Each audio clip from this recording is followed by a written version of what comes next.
Hello ladies and gentlemen, welcome back to Hello Dave, it's Monday, so let's take a look at what's been going on in Elite and in Star Citizen. We're gonna start this week in Elite, where we got update 14.02 released on, was it Tuesday I think, last week.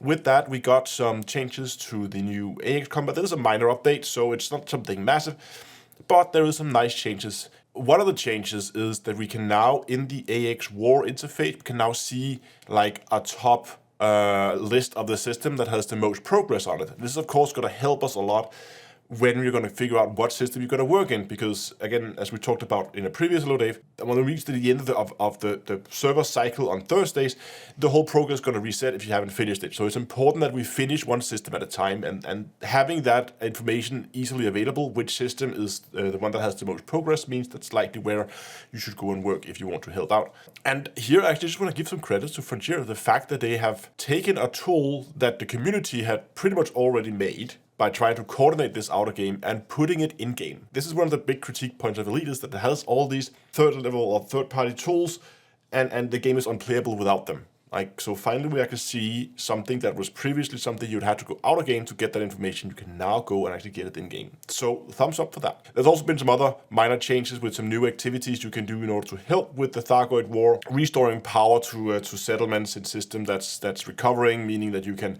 make them recover faster. You can now go and also salvage like occupied escape pods and stuff like that, hand it into to rescue ships, and that's going to help with the progress in systems as well. And then there's been some changes to mission payouts, and this is when it begins to get a little more interesting.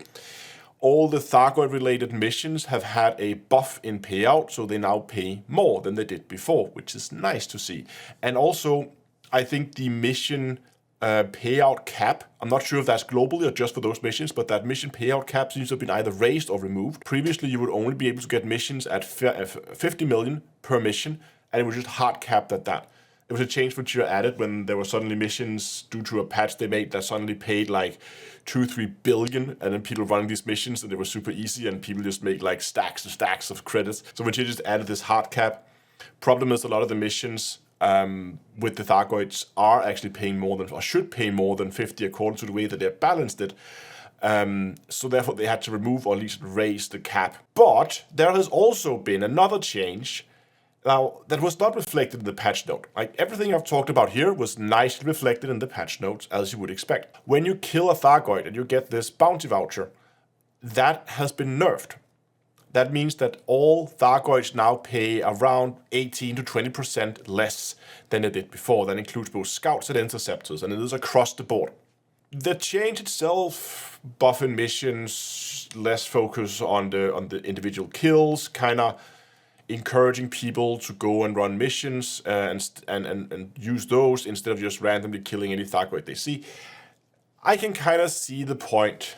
That if you want to go and pick a mission, and then maybe you have to go and kill a type of Thargoids that's not the exact type maybe you were looking for, but it's a little bit difficult, a little bit easier, I don't know. I don't know. I think it's kind of okay. I would rather like to see the bounty of stay in place. But the problem I have with it is that this was not reflected in the patch notes.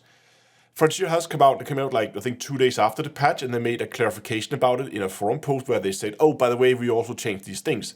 But this was only after they got all the backlash from the community from Shawdow Nerfing these things without mentioning it in the patch notes.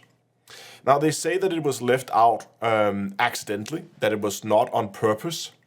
I'm gonna call bullshit on that, because we have seen this happen so many times that changes are left out of the patch notes. And it happens to always be nerfs and negative changes that are left out of the patch notes. I don't know if I don't know for sure if this was left out on purpose or whether it was in fact an accident. If it was an accident, and as I said, this has happened so many times now that Frontier maybe needs to look in the process they use to make their patch notes, because this happens way too often. It's super frustrating because that means that the patch notes are useless if they only decide to leave in select things that they think they need to share with us, and not everything they change about the game. That makes the patch notes useless, because we have to go and check and double check anything anyway. So even though it's a minor thing and that the change in the game itself is not going to be the end of Dark Void combat, it's not going to be a huge nerf to it, it's still annoying. Now I have some very exciting news about Star Citizen. CIG has announced that CitizenCon is returning as a physical event. And this year it is going to be in Los Angeles, California, and it's going to be on October 21st. So yeah, if you want to go and go for a little Star Citizen convention, then that's your chance. In the past couple of years, it's been a digital online event because of like there was this little thing called Corona that kind of put a stop for big crowds gathering. But now it's back being physical, which I think is really nice. I really want to go. It's on the other side of the earth, and I'll have to take some time off work likely, and it's quite far to go for just that. I kind of want to go, but it's also going to be very expensive. A very long flight for a weekend in Los Angeles, but maybe if a future event is going to be a little bit closer to me, I'm going to be more likely to attend. But I don't know. I'll see what happens. If I can make it work, I'll probably go, but I'm not too optimistic about it, unfortunately. Inside the game, we have update 3.18 has now moved into wave 2 of the PTU, and that means that now everyone has access, everyone with a Game Pass, of course, has access. I'm actually going to do a live stream, which is going to be on Wednesday, more about that later, where I'm going to hopefully get some of you guys in with me doing the live stream. We're going to go and play around with some big salvage ships. I think that could be pretty fun. 3.18 is now in wave 2. And the big question, of course, is when it's going to hit the live servers. I think it's going to be a few more weeks. I'm not necessarily sure we're going to see it in February on the live servers because there's still a number of bugs like elevators missing and there's some game-breaking bugs in there that still needs to be ironed out. But there's also been a little bit of information announced regarding update 3.19. There's actually been quite a bit of information regarding 3.19. But I'm just going to dive down in some of it that I think is super interesting, because if you've been watching this channel for any amount of time, you will know that I'm a bit of a industry nerd. I mean, anytime that I can put anything into a spreadsheet, it's a good gaming session. So I really like my industrial gameplay, like my mining, and now in Star Citizen, I think salvage is going to be a new favorite. They've announced that for 3.19, they're going to introduce both salvage and mining missions, and I really like the way they've gone about this. So basically there's going to be, in terms of salvage at least, there's going to be 3 different types of missions you can get when it comes to salvage. There's the legal missions, where you go to a company that tracks salvage sites where there are crashed ships. You can then pay them to buy a claim. So basically you go up, you pay some money, you get a salvage lot that says this is now your salvage lot, go and pick up that salvage. You can then go and do that and then sell it, and you hopefully, if they balance this right, you should make more money than you paid for it. There's also the legal variant of the mission, and this is again, you can go to some company that goes and track these salvage locations or crashed ships. Basically, they're not like salvage lots. They're just like, here's a ship that's crashed, and you get the location of that, and you can then go and salvage, and then there will be a timer. You'll say, hey, we're expecting police to arrive in an hour, and there'll be a timer, and it says police is going to arrive in whatever amount of time. And you then just have to rush there, grab as much salvage as you can, get out of there before the police arrives, because they don't want to see you at a crime scene salvaging ships. So if that's more your thing, going and doing some illegal salvage, you can do that. I mean, if you get a full hour, I mean, I can collect a lot of salvage. I could fill multiple vultures in an hour. I don't know how that's going to be balanced. I mean, it depends how frequent you can get those missions, because if I can just mine for 50 minutes and when it's about to run out, just go and pick up another one, go to a new crash site and repeat it all over again. It's basically going to be like the crash or the legal versions, but just with a timer. So I don't know how they're going to balance that, if they're going to show the timer. They said they were going to show the timer, or if it's going to be more of a random thing, so you have to always kind of be on your toes, the police doesn't show up earlier than we expect. I don't know how exactly they're going to balance that so that it's just going to be that illegal missions are easier.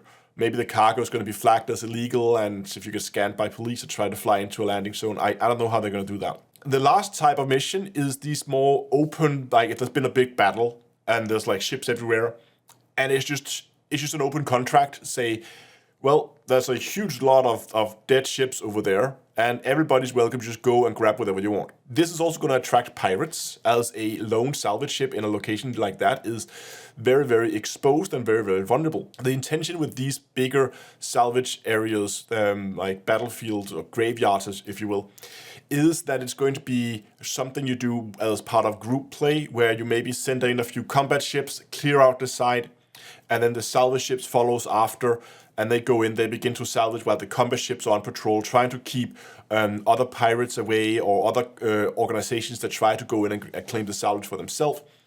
So this is going to be much more focused around group play, and probably will have that combination of PvP and industry kind of working together, which I think is pretty exciting if you can make it work. And it's kind of be a little bit like Jumptown, but in space, right? You have an area that's very valuable if you can hold it, but also there are other people who want it, then they're going to try to come and take it away from you. So, as I said, there's also going to be mining missions, and they're going to do something similar with those, where you can go and you can buy a mining lot where there's going to be, hey, here's some an area where we know there are high valuable rocks for you to go and mine. And you pay some for get access to the lot, basically in the same manner you do with the salvage missions. Whether they're going to have the legal variant of it as well, where maybe someone say, hey, we know that there's this site, and if you go in there, they might call in police, so you're going to have to go in and get out quick. I don't know. But I think it's quite exciting that we're beginning to see missions revolving around this, both with salvage and mining, and it's definitely something that I'm going to be enjoying very much when it comes in the patch. And I believe they said it's going to be the next patch, which I believe means 3.19, even though we are currently on 3.17, but I don't think this is going to be part of 3.18. So my guess is it's going to be 3.19. We'll see. Okay, for the live stream, not tomorrow, because tomorrow I have some other private plans that I need to go and do. That means that I won't be home for live streaming, and therefore live streaming will be moved to Wednesday. Just this week. Next week I'll be back on my usual spot on Tuesdays, but this week I'm going to be live streaming on Wednesday instead. Same time, same place, 8 o'clock GMT, and it's going to be on YouTube and Twitch. The plan is to go into the 3.18 PTU if it will. Okay, I'm going to test it on the day. If the servers are somewhat stable, and if I can get in and get a decent connection and it doesn't just crash and there's no elevators. If it's completely a mess on the day, I'm going to go and do something in Elite instead. If the servers are okay on the PTU server, I'm going to be live streaming some Star Citizen. And the plan is to try and get some of you guys in. We're going to try to see if we can get our hands on our Reclaimer. And then we're going to go and run a full Reclaimer crew and go and do some and test out some salvage. I'm probably going to need like 3 or 4 people would be ideal. We could probably use more even if you wanted to. I mean, to run the ship optimally, we'd need at the very least 2 in the cockpit and 2 in the cargo hold. So we can, of course, staff up on more people. We can be 3 in the cargo, or sort of 3 in the cockpit. So 1 pilot and 2 dedicated miners. That's going to speed things up a little bit, as the pilot can move around based on what the salvages need. And in the cargo hold, we can also stab up to 3 people down there. We can have, I think, 1 person managing the salvage like extractors or whatever you want, managing the cargo from that should be enough. But I think running 2 people into the cargo hold could also be beneficial. So we can be anywhere from 4 to 6 people. I'm going to be one of them. That means 3 to 5 people is probably what I'm going to need. If you're interested, do let me know on Discord, and I'll see if I can get some of you guys in, and we can have a little fun playing around with a Reclaimer. That's all going to be Wednesday at 8 o'clock on YouTube and Twitch. I hope I'll see a lot of you guys there. Thanks a lot for watching, and also next time, I'll see you guys in space.